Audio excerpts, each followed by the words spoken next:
Bonjour à tous, je suis revenu vous parler de mon métier. Mon métier, c'est l'investissement, puisque je dirige un cabinet de conseil indépendant. Quand je vous dis indépendant, je ne suis pas breton pour rien, je suis une vraie tête de mule. Je suis vraiment indépendant de tout réseau, voilà, c'est moi qui décide quels sont mes fournisseurs, sur quel support je vais travailler. Et notamment, je vais pas, parce que ça me démange depuis un moment, je sais que ce réseau social, il est assez mainstream. On n'a pas l'habitude de voir. Je suis pas dans le format, j'y peux rien, qu'est-ce que vous voulez que j'y fasse? Je dis toujours ce que je pense. Mais la fameuse loi Pinel, je vais pas développer, mais vu comment ça a été vendu pendant des années, c'est une grosse arnaque. Mais par contre, celui qui vous le vend, il se fatigue pas. C'est du pré-mâché, il touche sa commission, il a rien fait. Rien fait d'autre que vous vendre un truc et une recette miracle.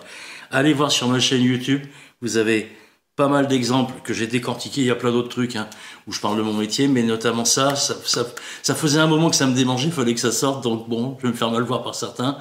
Mais c'est une vraie arnaque. Je l'ai décortiqué sur YouTube. Vous tapez mon nom, mon prénom, vous allez trouver ma chaîne. Aujourd'hui, je suis venu vous parler d'investissement immobilier rentable malgré la hausse des taux. Parce que je sais que c'est anxiogène, cette hausse des taux, avec tout le reste, la guerre en Ukraine et puis là, les événements récents. Enfin bon, voilà. Mais je suis sûr d'une chose, c'est ce que j'ai dit à une cliente récemment, Valérie, c'est que si vous ne faites rien, vous êtes sûr que le résultat, vous ne l'aurez pas. Et notamment quand vous serez en retraite, vous vous rendrez compte qu'il y a un drôle de type à un moment donné qui vous a dit quelques années en arrière que vous devriez investir dans l'immobilier parce que c'est vachement bien pour votre retraite. Ça vous fait un complément de revenu. Ça protège le conjoint en cas de décès parce que alors pour les gens mariés, le loyer c'est l'usufruit de l'immobilier, donc c'est transmis au conjoint automatiquement et ça transmet aussi un patrimoine à vos héritiers qui sont vos enfants. Et le crédit c'est un levier et vous allez voir, j'ai pris deux exemples ici rentables, c'est les deux dernières réalisations que j'ai faites. J'ai fait une analyse complète du rendement au terme, parce qu'il n'y a que celui-là qui m'intéresse. C'est-à-dire que, pour moi, le seul indicateur, c'est combien ça me rapporte par rapport à ce que ça m'a coûté. Vous avez bien compris, hein. C'est pas juste le rendement locatif, ça, pour moi, c'est gentil, mais c'est un indicateur au départ. Mais ce qui m'intéresse, c'est combien ça me rapporte par rapport à ce que ça m'a coûté. C'est comme ça qu'on calcule le rendement net.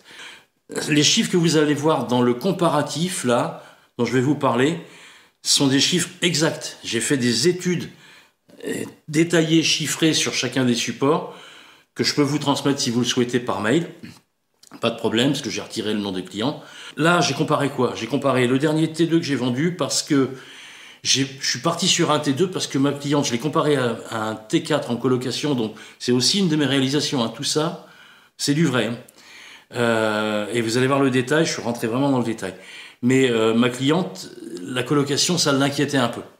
Donc là, le T2, vous allez voir, il est en centre-ville, enfin pas en hyper-centre, parce qu'elle ne l'aurait pas payé ce prix-là, mais on est à côté du métro, enfin bon, on est dans un quartier sympa, on est dans une grande ville qui est ma ville, c'est Toulouse. Donc j'ai un énorme potentiel, énorme potentiel, c'est la deuxième ville étudiante après Paris, Toulouse. Mais par contre, il faut savoir où on met son nez, comment acheter, comment organiser la location pour qu'elle soit rentable, parce que pour booster le loyer, il y a aussi des petites astuces. Donc c'est parti, je vous montre ce comparatif avec le seul indicateur pertinent pour moi, le rendement net au terme de l'opération. C'est parti. Donc voici le comparatif de deux investissements. Alors je vous rappelle, c'est des deux derniers que j'ai faits, dans deux univers différents. Les deux sont en meublé, pour des raisons fiscales, mais pas que fiscales, aussi des raisons de rendement, parce qu'on loue plus cher. Et donc, ce que vous allez voir, c'est des études en cas réel. Donc, au départ, j'en avais déjà parlé dans une précédente vidéo, c'est un T2. Donc, on est en ville, à 5 minutes à pied du métro, mais il y a le bus qui passe à côté. Ce T2, il est dans une petite résidence assez sympa. C'est pas un gros ensemble, c'est plutôt bien entretenu. Et donc, on est à 5 minutes à pied du métro. L'hypercentre, il est à 10-12 minutes. Il y a des rues commerçantes pas loin, place de parking privative, voilà. Donc il revient à 130 000 euros, mais moi je compte toujours en net, bien évidemment, tout compris, j'aime pas le brut, parce que ça me permet de me rendre compte de la qualité de mon travail quand je raisonne en net, et du service que j'apporte à mes clients. Donc dans les 130 000, il y a les travaux, parce qu'on va faire un petit peu de travaux, on va réaménager la cuisine, il peut se louer comme ça, mais je suis un peu perfectionniste, et on va pouvoir le louer un peu plus cher si on fait ce qu'il faut. On va réaménager la cuisine, on va lui donner un peu de couleur, on va refaire le sol, on va déplacer 2-3 prises. Enfin bon, il n'y a pas beaucoup de travaux, mais on va l'améliorer. Dans les 130 000, il y a mes honoraires, les frais de notaire et le mobilier. Donc c'est bien du net. Là, en l'occurrence, on est parti sur un apport de 10 000 et un crédit de 20 ans avec les conditions de crédit actuelles. Donc vous allez voir que même avec les conditions de crédit actuelles, on peut faire des investissements rentables à condition de s'y connaître un peu et d'aller chercher là où il faut. Je vous le dis, au cas où, j'ai fait des études en cas réel. Bien sûr, j'ai des documents que je peux vous transmettre par mail si vous le souhaitez. Bien évidemment, j'ai retiré le nom des clients, mais vous avez des études en cas réel que j'ai réalisées. Donc tout ce que vous voyez là, c'est vrai, c'est vérifiable. Le coût mensuel de l'opération au terme du crédit, on va arrondir, on va dire que ça fait 300 € par mois. Et le coût total, ça revient à 82 000. Ce coût total, ça va me servir à calculer le rendement net de l'opération. C'est que celui-là qui m'intéresse. C'est-à-dire combien ça me rapporte par rapport à combien ça m'a coûté. C'est le seul juge de paix. Voilà, c'est dit. Donc le loyer net au terme de mon opération, alors j'ai supposé une revalorisation de seulement 1% par an. Je suis en dessous de la vérité, mais bon, je fais exprès. Sur durée longue, c'est plus, mais je fais exprès. Donc ça veut dire que déjà, premier indicateur, j'ai une opération qui m'a coûté 300 € par mois et qui me rapporte en net au terme. Alors je parle bien de net, donc tout déduit, les frais d'agence pour la location, la taxe foncière, les charges et la fiscalité sur les loyers, sauf que là, il n'y en a pas sur cet exemple. L'autre après, vous allez voir qu'il y en a. Donc ce qui m'intéresse, le juge de paix, c'est quoi? C'est combien ça me rapporte par rapport à combien ça m'a coûté. Et là, je suis sur un rendement net à 7,60, mais je parle bien de net. Comment vous le calculez? C'est le loyer net que vous percevez au terme, les 6 237, divisé par 82 000 le coût de l'opération et multiplié par 100 pour les matheux, pour avoir 7,60% de rendement. Donc vous voyez que malgré la hausse des taux, on arrive à faire des opérations rentables. Et puis là, on est sur un T2 en ville, assez facile à louer, on a une forte demande, et l'endroit est assez sympa. Et le prix, vous voyez que je suis à Toulouse, dans une grande ville, donc je suis pas. On arrive à faire des choses intéressantes quand même, sans. Alors, faut bien connaître le terrain et les secteurs, c'est sûr. Maintenant, mon T4, le prix total, alors c'est plus élevé parce qu'il y a plus de travaux. Le prix de départ était plus élevé, bien évidemment, c'est un T4. Donc il y a les travaux, mes honoraires, les frais de notaire et le mobilier pour un montant plus important, puisque là, T4, on a 3 chambres. L'apport et le crédit, c'est la même chose. J'ai comparé à périmètre comparable, sachant que les deux apparts sont dans le même secteur. Il y a, je sais pas, si on part en voiture de l'un, en 2-3 minutes, on arrive à l'autre. C'est pas la même résidence, mais c'est le même secteur.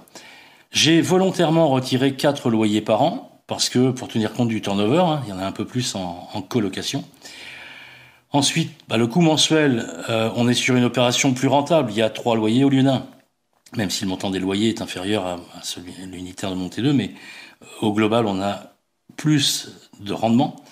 Donc on est à 232 le coût mensuel moyen. Le coût total au terme de l'opération, c'est 66 000. Le loyer net au terme, alors là, effectivement, c'est pareil, c'est du net. Donc j'ai tout déduit, les frais d'agence, les assurances, il y a Internet aussi, j'ai oublié de le dire, parce que là, en colocation, on a aussi Internet. Et la fiscalité sur les loyers, parce que là, il y en a, effectivement, parce qu'on a un rendement astronomique, on doit être de mémoire, sur cet exemple-là, à peu près à 3 000 € d'imposition et de prélèvements sociaux.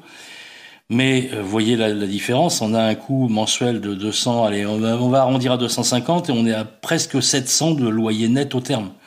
Ce qui fait qu'on a un rendement net de l'opération à 12,27%. Donc pourquoi je fais ça? Parce que je sais qu'effectivement, même en cas d'aléa, parce qu'il y aura bien un coup de peinture à remettre à un moment donné, faudra changer une partie du mobilier.